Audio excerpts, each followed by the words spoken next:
For the last several weeks, we've been talking about hearing from God through the Bible. Well, today I want to shift gears just a little bit and talk to you for the next several days on the power of the Word of God. Hebrews chapter 4, verse 12 says, "For the Word of God is alive and active, sharper than any two-edged sword. It penetrates even to the dividing of soul and spirit, joints and marrow. It judges the thoughts and the attitudes of the heart." I want to just focus on that first phrase. The Word of God is living and active. Over and over again, the Scriptures call themselves the Word of God or the Word of the Lord. And so the written Word of God is just as authoritative as the spoken Word of God. In fact, when the Scriptures were written, the written Word of God is the same thing when you read it as if God were standing there in your very presence speaking to you verbally.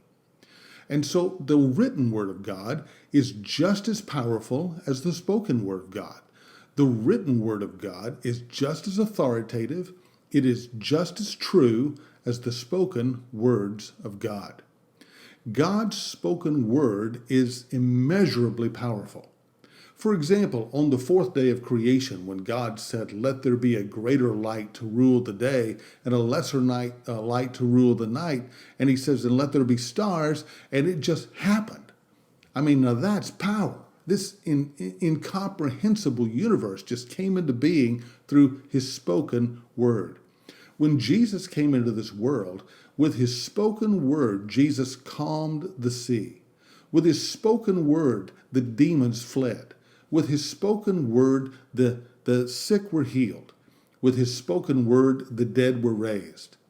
And when Jesus speaks to you through his written word, it is just like he is standing there talking to you in person.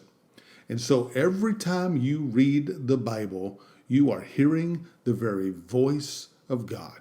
So read it, knowing that you are interacting with your Creator, with the living God, and it is powerful.